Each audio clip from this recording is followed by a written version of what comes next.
Shalom teman-teman, baik hadir di gereja maupun hadir secara live streaming. Sungguh bersyukur hari ini akhirnya kita bisa bertemu kembali dalam ibadah minggu Komisi Pemuda dan Remaja GKI di Ponorogo. Sebelum kita mulai ibadah, yuk kita siapkan hati dan pikiran kita dan kita masuk dalam saat teduh.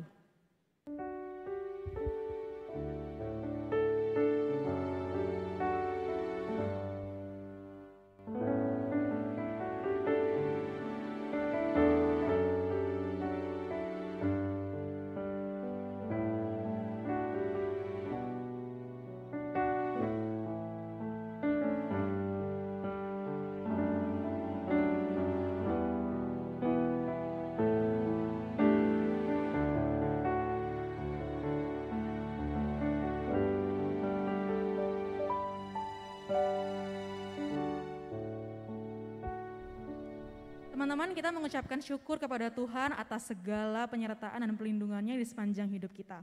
Yuk kita awali ibadah pagi ini dengan bersama kita bangkit berdiri, kita nyanyikan NKB 21, Ku Diberikan Kidung Baru.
Kebaktian Pemuda Remaja pada hari ini kita langsungkan di dalam nama Bapa, Anak, dan Roh Kudus.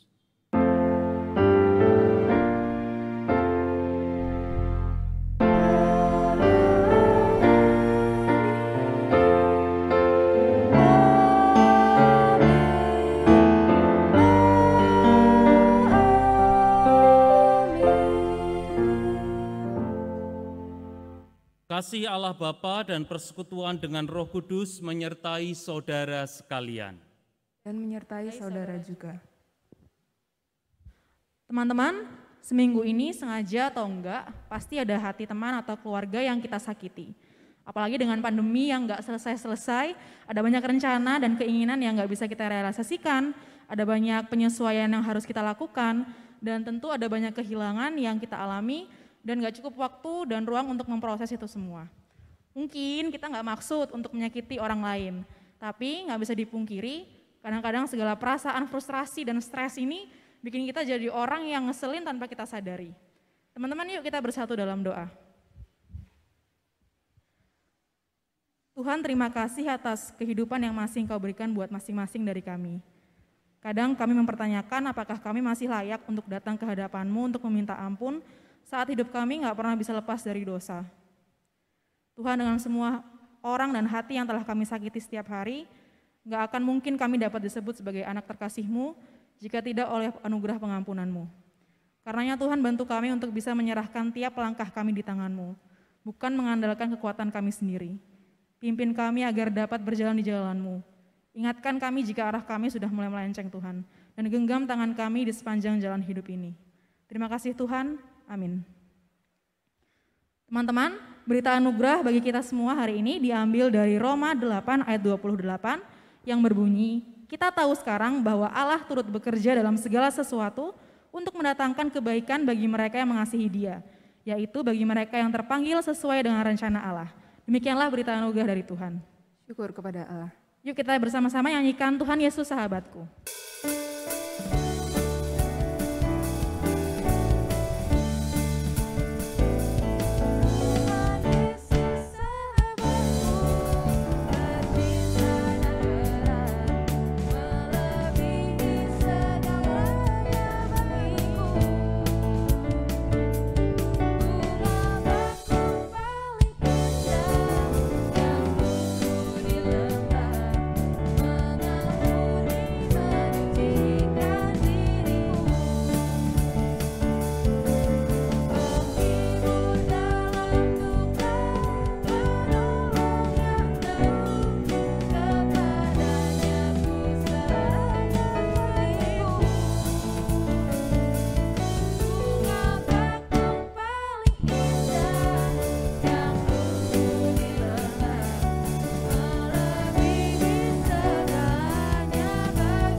Saudara yang dikasihi oleh Tuhan, mari kita bersama datang kepada Tuhan, kita berdoa. Benar bahwa Engkau Tuhan Yesus adalah sahabat kami yang terbaik, yang tidak akan pernah meninggalkan kami, baik ketika kami sedang dalam keadaan senang maupun ketika kami sedang sedih, baik ketika kami mencapai keberhasilan-keberhasilan atau ketika kami mengalami kegagalan. Karena itu Tuhan, tidaklah salah kalau kami mau percaya kepadamu, bahkan kami mau menyerahkan, menggantungkan seluruh hidup kami, keselamatan kami ke dalam tangan pengasihan Tuhan. Saat ini Tuhan, dengan penuh syukur kami juga mau menyambut pemberitaan firman Tuhan yang akan diberikan kepada kami. Biarlah kami semua Tuhan dipimpin dan diurapi oleh Roh-Mu yang kudus, sehingga firman-Mu boleh berbicara kepada kami, boleh mengajar dan mendidik kami, dan juga boleh memelihara kehidupan iman kami. Di dalam nama Tuhan Yesus kami sudah berdoa. Amin. Saudara-saudara, kita akan membaca firman Tuhan. Firman Tuhan terambil dari Kisah Para Rasul pasal 15 ayat 35 sampai 41. Firman Tuhan akan kita baca dari Kisah Para Rasul pasal 15 ayat 35 sampai 41 yang berkata demikian untuk kita semua. Paulus dan Barnabas tinggal beberapa lama di Antiokhia. Mereka bersama-sama dengan banyak orang lain mengajar dan memberitakan firman Tuhan. Tetapi beberapa waktu kemudian berkatalah Paulus kepada Barnabas, "Baiklah kita kembali kepada saudara-saudara kita di setiap kota di mana kita telah memberitakan firman Tuhan untuk melihat bagaimana keadaan mereka. Barnabas ingin membawa juga Yohanes yang disebut Markus, tetapi Paulus dengan tegas berkata bahwa tidak baik membawa serta orang yang telah meninggalkan mereka di Pamfilia dan tidak mau turut bekerja bersama-sama dengan mereka. Hal itu menimbulkan perselisihan yang tajam sehingga mereka berpisah dan Barnabas membawa Markus juga sertanya berlayar ke Siprus. Tetapi Paulus memilih Silas dan sesudah diserahkan oleh saudara-saudara itu kepada kasih karunia Tuhan, berangkatlah ia mengelilingi Syria dan Kilikia sambil meneguhkan jemaat-jemaat di situ. Demikian saudara-saudara firman Tuhan yang sudah kita baca dan kita dengarkan bersama. Berbahagialah kita yang melakukan itu ya, dengan sungguh-sungguh, dengan kesetiaan dan percaya bahwa firman Tuhan memberikan kekuatan dan kehidupan kepada kita. Hosiana.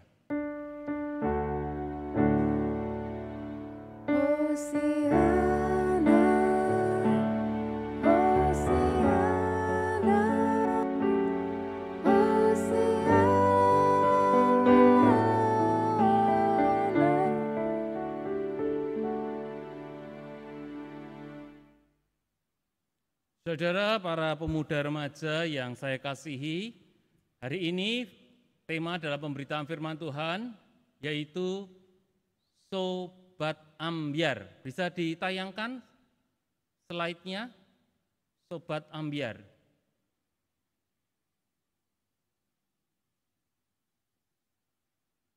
Ya, ini ya saudara ya temanya. Ambyar, saudara,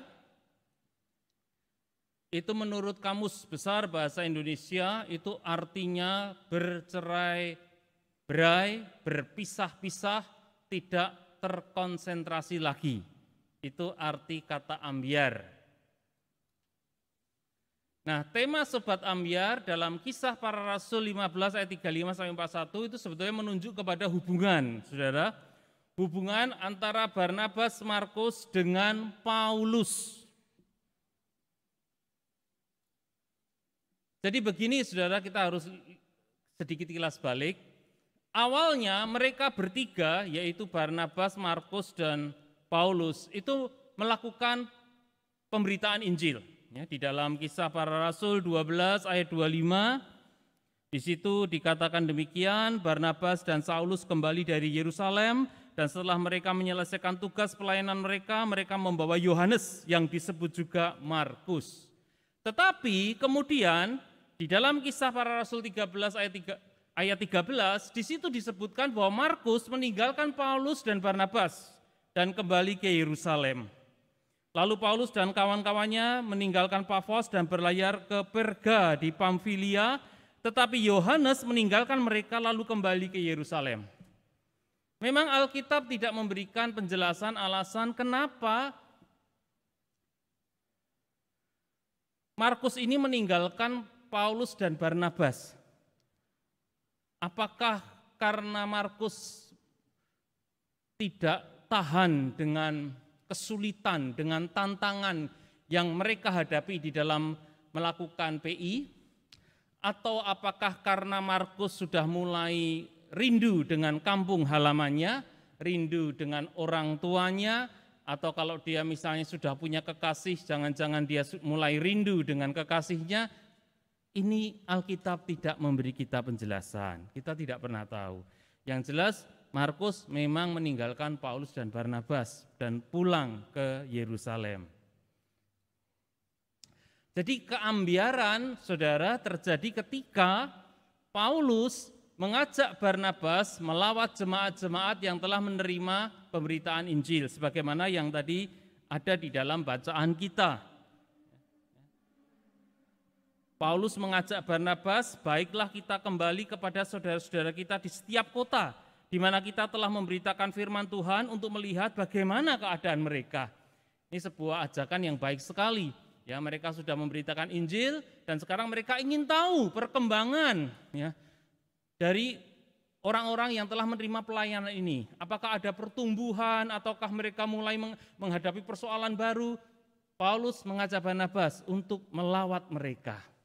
Nah, persoalan mulai muncul ketika Barnabas yang setuju dengan atau menerima ajakan Paulus ingin mengikut sertakan Markus. Barnabas ingin membawa juga Yohanes yang disebut Markus. Tetapi Paulus menolak Markus karena Markus pernah meninggalkan mereka.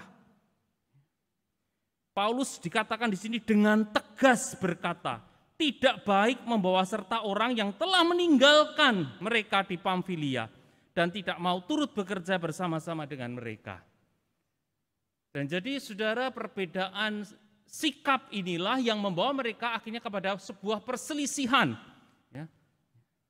Alkitab mengatakan hal itu menimbulkan perselisihan yang tajam sehingga mereka berpisah. Bukan cuma berselisih, akhirnya mereka berpisah. Jadi perpisahan mereka inilah yang kemudian menurut tema ini disebut sebagai ambyar. Nah, saudara, keambiaran terjadi karena ada perbedaan sikap pandangan yang tidak terjembatani antara Paulus dan Barnabas. Jelas dikatakan kan, mereka itu berselisih tajam. Tidak ada titik temu sampai akhirnya mereka berpisah. Perbedaan ini tidak terjembatani karena Paulus dan Barnabas melakukan pendekatan yang berbeda terhadap Markus. Dari apa yang disaksikan dalam Alkitab, kita bisa simpulkan Paulus menolak Markus karena dia seorang yang sangat mengutamakan komitmen dalam pelayanan. Markus pernah meninggalkan kita begitu saja. Dan itu mengecewakan Paulus. Bisa jadi Markus itu secara mendadak ya, meninggalkan Paulus dan Barnabas. Atau meninggalkan tanpa izin, tanpa pemberitahuan, bisa juga. Intinya Paulus menjadi sangat kecewa. Tetapi Barnabas sebaliknya, dia tidak berburuk sangka terhadap Markus. Dia mengalami hal yang sama tetapi dia tetap mau mengajak Markus. Memang saudara-saudara di Kolose pasal 4 ayat 10, di situ dikatakan begini, Markus kemenakan Barnabas. Jadi Markus ini keponakannya Barnabas. Mereka masih kerabat. Ya mungkin kita lalu berkata, oh ya pantas saja Barnabas belain Markus, masih ponakannya sih. Ya mungkin juga saudara, tetapi jangan lupa di dalam Kisah Para Rasul 9 ayat 26 dan 27, di situ dikatakan demikian, saudara. Setibanya di Yerusalem, Saulus mencoba menggabungkan diri kepada murid-murid, tetapi semuanya takut kepadanya karena mereka tidak dapat percaya bahwa ia juga seorang murid. Tetapi Barnabas menerima dia dan membawanya kepada rasul-rasul dan menceritakan kepada mereka bagaimana Saulus melihat Tuhan di tengah jalan dan bahwa Tuhan berbicara dengan dia dan bagaimana keberaniannya mengajar di Damsyik dalam nama Yesus. Jadi dalam kesaksian Kisah Para Rasul 9 ayat 26 dan 27, di situ dikatakan bagaimana pada saat itu murid-murid Tuhan di Yerusalem mereka tidak percaya kepada Saulus. Mereka khawatir, mereka curiga, jangan-jangan pertobatan Saulus yang begitu mendadak ini cuma sandiwara, ini tipuan belaka. Di tengah ketidakpercayaan mereka kepada Saulus, justru Barnabaslah yang tampil sebagai pembeda. Dia menerima Saulus, dia mau percaya kepada Saulus. Jadi kalau Barnabas dikatakan tidak berburuk sangka terhadap Markus, tidak bisa kita katakan ini semua karena Markus itu masih keponakannya. Enggak, terhadap Saulus pun, ya, ketika banyak orang tidak mau percaya, Barnabas mau percaya. Jadi ini memang karakter Barnabas. Ya, terhadap siapapun dia memang tidak mau berburuk sangka. Dan Barnabas berarti juga tipe orang yang mau memaafkan dan memberi kesempatan kedua kepada Markus. Kisah Para Rasul 11 ayat 24 memberikan gambaran tentang sosok Barnabas. Sosok Barnabas itu digambarkan sebagai apa, saudara-saudara? Dia digambarkan sebagai orang baik, penuh dengan Roh Kudus dan iman. Orang baik. Ya. Itulah penggambaran Alkitab tentang diri Barnabas. Karena dia dikatakan orang baik, makanya tidak heran dia mau memaafkan Markus dan memberi kembali kesempatan kepada dia. Nah, saudara, belajar dari perpisahan Paulus dan Barnabas. Apa yang bisa kita pelajari? Pertama, perbedaan sikap atau pandangan itu adalah realitas, kenyataan, saudara. Sebuah kenyataan yang harus kita terima. Ada sementara orang, saudara, yang sulit menerima perbedaan. Ketika terjadi perbedaan, yang dia inginkan apa? Supaya tidak lagi ada perbedaan, supaya semua orang itu punya pandangan yang sama, sikap yang sama. Ya memang jauh lebih bagus kalau semua punya pandangan yang sama, ya, sikap yang sama. Tetapi kenyataan seringkali berkata tidak. Ya kalau akhirnya orang itu dengan sukarela mau menerima sikap pandangan orang lain, ya enggak apa-apa.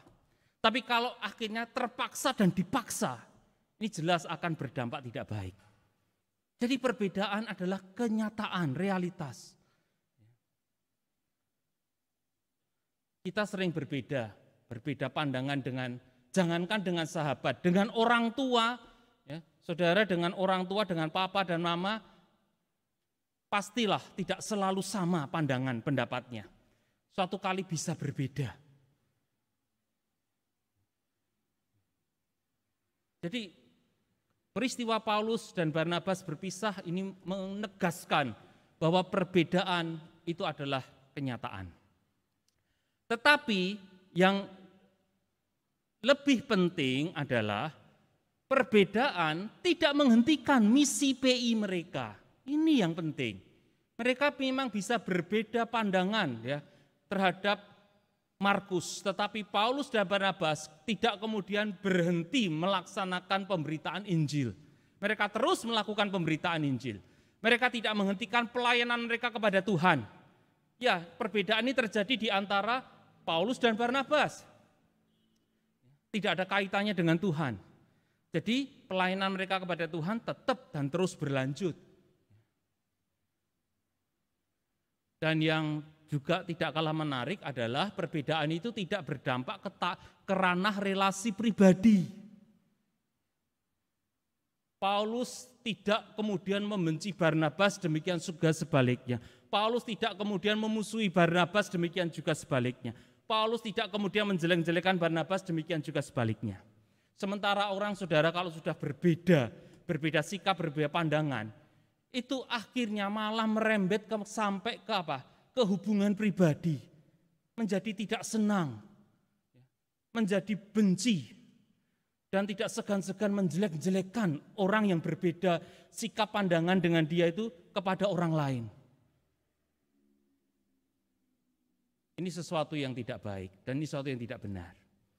Paulus dan Barnabas mengajari kita bagaimana kita menyikapi perbedaan. Jangan bawa itu sampai ke ranah pribadi. Hubungan harus tetap baik, persahabatan harus tetap baik. Walaupun ada perbedaan-perbedaan pandangan, perbedaan sikap, mungkin menjadi tidak bisa lagi bekerja sama di dalam bisnis, di dalam urusan pekerjaan, tapi hubungan pribadi tetap baik. Saudara, ada grup musik dari Inggris, duet penyanyi yang disebut Wham, mereka namanya Wham. Saudara ya, ini terkenal sekali zaman saya SMA. Salah satu lagu mereka yang terkenal sekali berjudul Last Christmas. Dan Last Christmas itu kemudian di era sekarang dinyanyikan ulang dalam versi mereka oleh Blackpink. Ya, nah kalau Blackpink saya pikir saudara tahu ya, tahu banget ya. Nah saya mau cerita Wham, saudara, bukan Blackpink ya. Nah Wham ini duet penyanyi bernama George Michael dan Andrew Ridgeley. Di tahun 86 ketika mereka masih dalam puncak ketenaran, mereka bubar. Muncul pertanyaan, mengapa mereka pecah?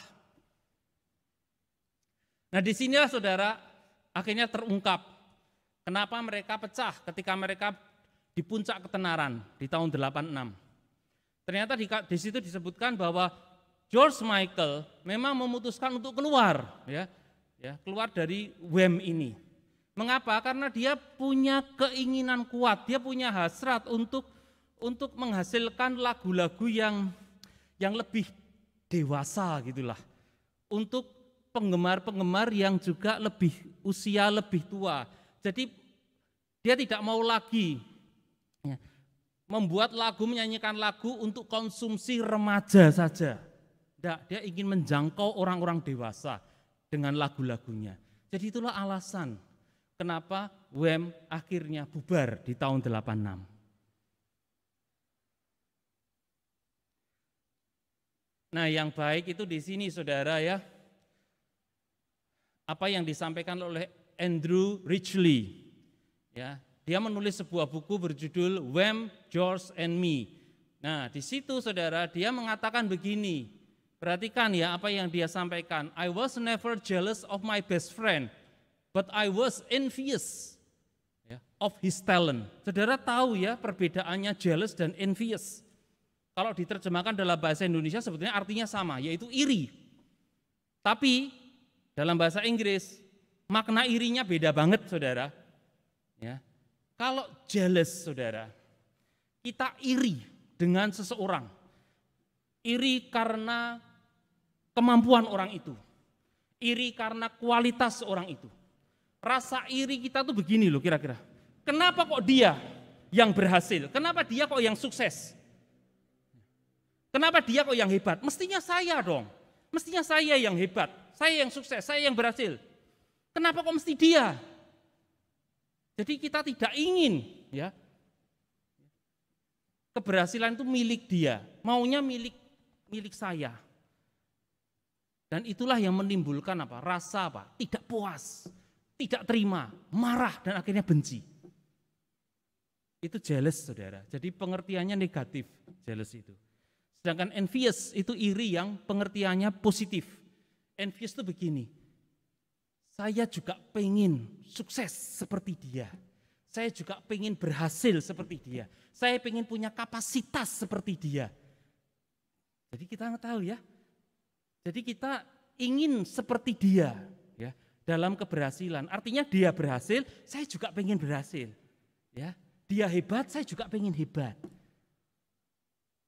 Kalau jealous kan pengennya cuma diri sendiri yang hebat, dianya jangan sampai hebat, gitu loh. Jadi itulah Andrew Ridgeley, dia mengatakan dia envious dengan George Michael, dengan talenta George Michael. Tapi dia juga mengatakan bahwa dia sudah mencapai ambisi dia, ya dia bisa membentuk grup musik, ya dia bisa bermain musik, ya. Tapi dia juga menyadari, ya, tentang kapasitas dan talenta George Michael, dan dia membiarkan George Michael pergi bersolo karier.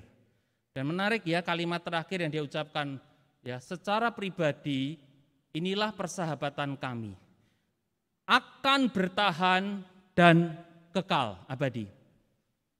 Jadi persahabatan mereka tetap baik, walaupun George Michael meninggalkan Andrew Ridgeley dengan WEM-nya.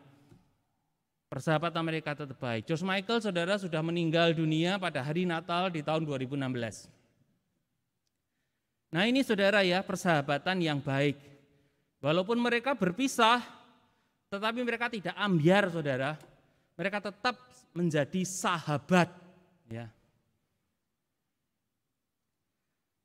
Nah, hubungan Paulus dan Markus, Alkitab saudara tidak menjelaskan seperti apa hubungan Paulus dan Barnabas kemudian.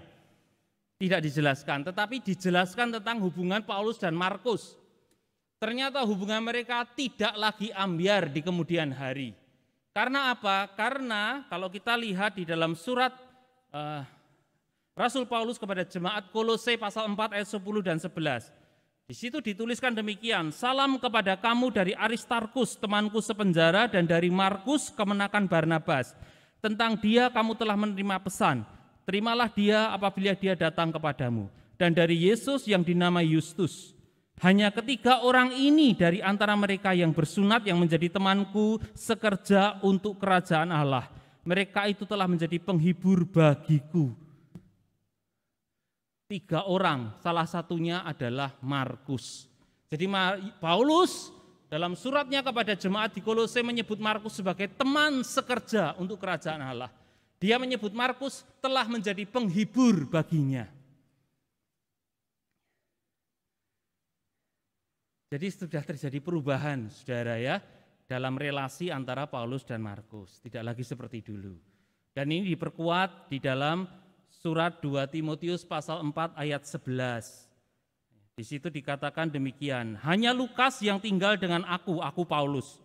Jemputlah Markus, bawalah ia kemari karena pelayanannya penting bagiku. Dalam surat kepada Timotius, bahkan Paulus minta Timotius untuk menjemput dan membawa Markus kepadanya. Karena pelayanan Markus penting bagi Paulus. Jadi ini semakin mantap ya kita melihat bahwa hubungan mereka benar-benar tidak lagi ambyar. Mereka sudah berbaikan. Mereka tidak lagi berpisah. Ya, saudara, sama juga yang dialami oleh Taylor Swift dan Katy Perry. Mereka musuhan 6 tahun, akhirnya mereka rujuk. Dan ketika mereka rujuk, Taylor Swift merilis video musik You Need to Calm Down. Dan dia menggandeng Katy Perry sebagai cameo ya, cameo mengenakan kostum burger, ya, itu fotonya itu ya. Jadi Katy Perry yang kiri ya, yang pakai busana burger, sementara Taylor Swift yang pakai busana French fries. Lalu Taylor Swift juga memuji musik video lagu Katy Perry, Not the End of the World. Melalui tweetnya Taylor Swift berkata, ini jenius banget. Jadi saudara juga lihat ya, perubahan relasi antara kedua penyanyi ini yang tadinya bermusuhan karena satu perkara. Mereka sudah baikan, bahkan mereka tidak segan-segan untuk apa? Untuk bekerja sama lagi dan saling memuji. Itu menyenangkan. Ya. Jadi saudara, peristiwa Barnabas, Markus dan Paulus mengajar kita untuk bersikap dewasa dan bijak. Jadi yang pertama, saudara, perbedaan tidak boleh mengalahkan persahabatan. Sekali lagi saudara, kita bisa berbeda. Berbeda dalam pemikiran, dalam pendapat, dalam pandangan. Tetapi jangan sampai perbedaan itu menghancurkan persahabatan yang sudah kita jalin. Dan yang kedua, saudara, marilah kita mau merendah, introspeksi, dan memperbaiki diri demi pulihnya sebuah relasi. Paulus dan Markus, mereka akhirnya bisa berdamai lagi, bisa jalan bersama. Bahkan Paulus tidak segan-segan dan tidak ragu untuk mengatakan betapa pentingnya Markus ya dalam pelayanan dia.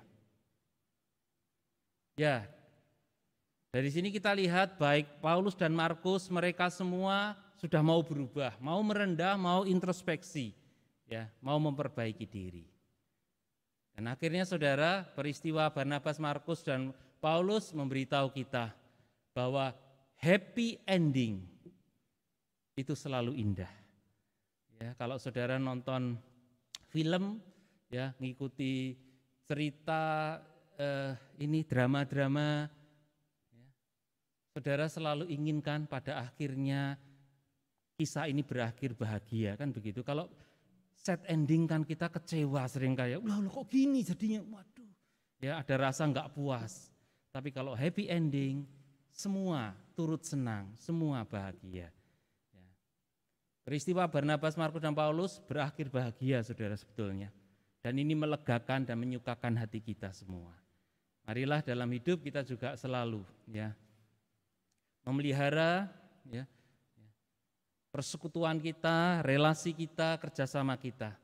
Sehingga pada akhirnya kita semua akan mencapai yang namanya happy ending. Dan kita semua bersyukur kepada Tuhan. Amin.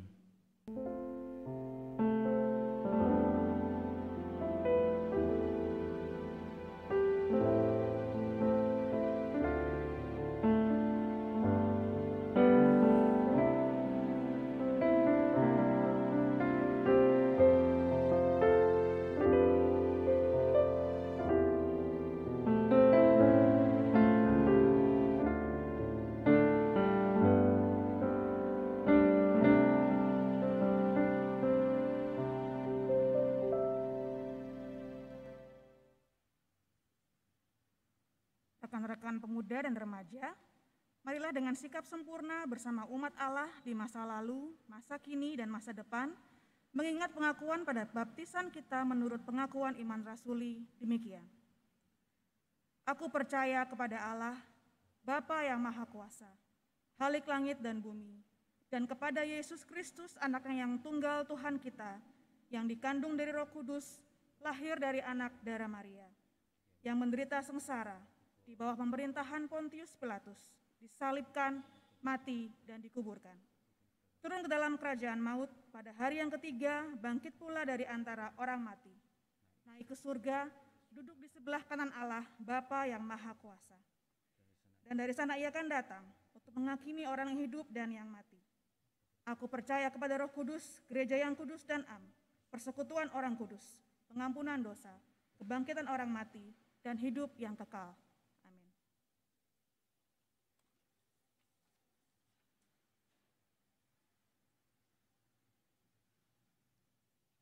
Saudara-saudara, mari kita bersama-sama datang kepada Tuhan, kita menaikkan doa syafaat. Bapa Surgawi, terima kasih untuk kebenaran firman-Mu yang telah dilayankan kepada kami. Dan kami semua diberkati oleh firman Tuhan. Kami mau belajar dari pengalaman Barnabas, Markus dengan Paulus. Kami mau mengambil hikmahnya Tuhan. Kami mau belajar sisi-sisi positif dari perpisahan yang sempat terjadi di antara mereka. Dan bagaimana Paulus dan Markus akhirnya mereka menjalin relasi dan kerjasama yang sangat baik kembali. Ya Tuhan, tolonglah kami agar kami di dalam hidup ini Tuhan, kami bisa menyikapi perbedaan secara bijak. Kami bisa menerima setiap perbedaan dan tidak memaksakan kehendak kami kepada orang lain. Dan lebih dari itu, biarlah perbedaan tidak pernah mengalahkan persahabatan yang sudah kami jalin. Dan juga Tuhan, biarlah kami juga mau selalu rendah hati, memeriksa diri, memperbaiki diri, supaya kami bisa memulihkan relasi-relasi yang terganggu, terutama karena perbedaan-perbedaan yang ada. Bapa di surga, saat ini kami mau berdoa untuk Komisi Remaja dan juga Komisi Pemuda GKI Diponegoro. Kami bersyukur Tuhan untuk hari ini ketika kami, Komisi Remaja dan Komisi Pemuda, dapat menyelenggarakan ibadah kami sendiri setelah hampir 1 tahun kami tidak melakukannya. Kami mohon penyertaan, pimpinan dan pertolongan Tuhan, supaya kami dapat melaksanakan ibadah pemuda remaja ini dengan baik, dengan teratur. Baik itu melalui perekaman ataupun nanti di kemudian hari secara live streaming. Berkati anak-anakmu yang duduk di dalam kepengurusan di remaja dan pemuda, supaya mereka selalu punya kesehatian di dalam bekerja sama. Kami juga berdoa untuk program-program pelayanan dari Komisi Remaja dan Komisi Pemuda di masa pandemi ini, agar semuanya juga bisa dilaksanakan walaupun dalam segala keterbatasan, dan tetap bisa menjadi berkat bagi para remaja dan pemuda, khususnya di GKI Diponegoro. Kami juga berdoa Tuhan untuk setiap anak-Mu, remaja dan pemuda, dalam sekolah mereka, dalam kuliah mereka, atau juga bagi teman-teman kami yang saat ini mungkin sedang mencari pekerjaan. Tuhan juga tetap menolong dan memberkati. Juga untuk setiap keluarga kami, Tuhan juga berkati papa dan mama kami dalam pekerjaan mereka. Berkati setiap keluarga anak-Mu Tuhan, agar dalam setiap keluarga kami boleh mengalami sukacita dan damai sejahtera dari Tuhan. Berkati kesehatan kami semua Tuhan, supaya kami dijauhkan dari sakit penyakit. Dan tidak lupa kami berdoa juga untuk teman-teman kami yang mungkin saat ini sedang sakit atau sedang mengalami masalah dalam keuangan keluarga, masalah dalam pergaulan. Kami juga mohon campur tangan dari Tuhan, hikmat Tuhan, dan juga kuasa pertolongan Tuhan. Tidak lupa Tuhan, kami juga mau berdoa untuk keadaan di negeri kami, terutama Tuhan di mana hari-hari ini kami mendengar, kami membaca terjadi bencana banjir di banyak tempat. Kami mohon Tuhan juga tolong pemerintah untuk bisa mengatasi masalah banjir ini. Dan juga Tuhan juga mau tolong mereka yang menjadi korban banjir, supaya melalui pemerintah setempat, melalui lembaga-lembaga kemanusiaan, termasuk tentu melalui gereja-gereja Tuhan, ya, boleh berperan serta, ya, memberikan bantuan, meringankan beban penderitaan yang sedang mereka tanggung. Terima kasih Tuhan, pada akhirnya kami juga berdoa terus untuk program vaksinasi COVID yang saat ini sedang dipersiapkan oleh pemerintah untuk tahap yang kedua, agar dengan persiapan yang baik pada waktunya nanti vaksinasi ini dapat dilaksanakan dan semuanya berjalan dengan lancar. Kami mohonkan semua permintaan kami ini di dalam nama Tuhan Yesus Kristus yang mengajar kami berdoa demikian. Bapa kami yang ada di surga, dikuduskanlah namamu. Datanglah kerajaan-Mu, jadilah kehendak-Mu di bumi seperti di surga. Berilah kami pada hari ini makanan kami yang secukupnya. Dan ampunilah kami akan kesalahan kami, seperti kami juga mengampuni orang yang bersalah kepada kami. Dan janganlah membawa kami ke dalam pencobaan, tetapi lepaskan kami dari yang jahat. Karena Engkau-lah yang mempunyai kerajaan dan kuasa dan kemuliaan sampai selama-lamanya. Amin.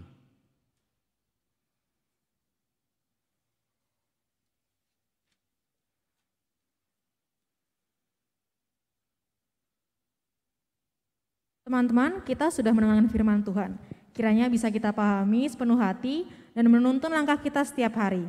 Saat ini dengan penuh rasa syukur, mari kita memberikan persembahan demi perpanjangan pelayanan tangan Tuhan bagi dunia.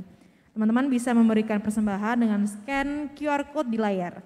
Ayat yang menjadi dasar kita memberikan persembahan hari ini diambil dari 1 Tawarik 29 ayat 17a. Aku tahu ya Allahku bahwa Engkau adalah penguji hati dan berkenan kepada keikhlasan. Maka aku pun mempersembahkan semuanya itu dengan sukarela dan tulus ikhlas. Dan sekarang umat-Mu yang hadir di sini telah kulihat memberikan persembahan sukarela kepadamu dengan sukacita. Mari kita memberikan persembahan.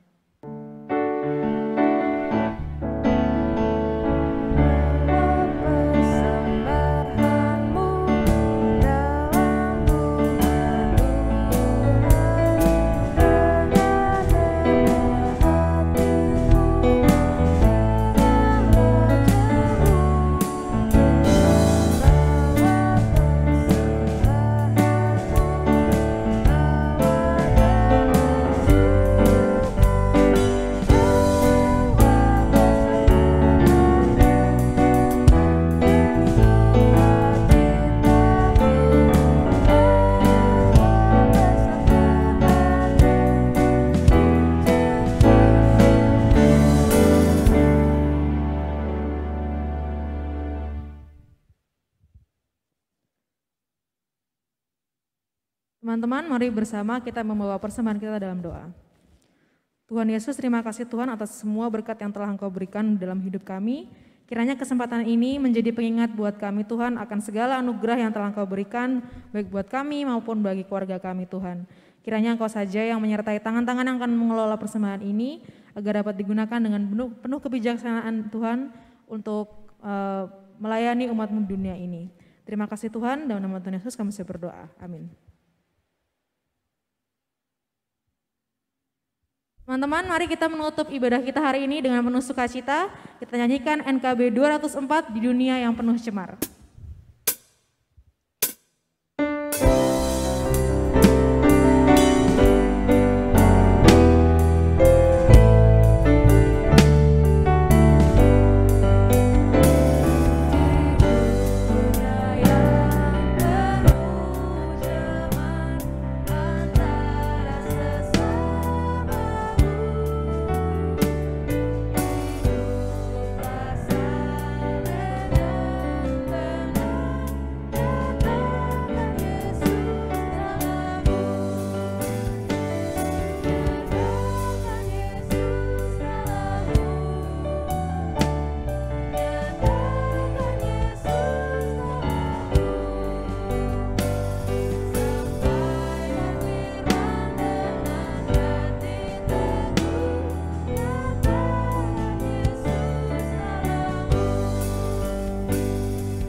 Saudaraku, arahkanlah hatimu kepada Tuhan. Kami mengarahkan hati kami kepada Tuhan. Jadilah saksi Kristus. Syukur kepada Allah. Terpujilah Tuhan. Kini dan selamanya. Dan terimalah berkat dari Tuhan, anugerah dari Tuhan Yesus Kristus, kasih dari Bapa di surga, serta persekutuan dalam damai sejahtera dengan Roh Kudus, menyertai kehidupan saudara-saudara sekarang dan selamanya. Amin.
Selamat hari Minggu teman-teman, sampai jumpa minggu depan.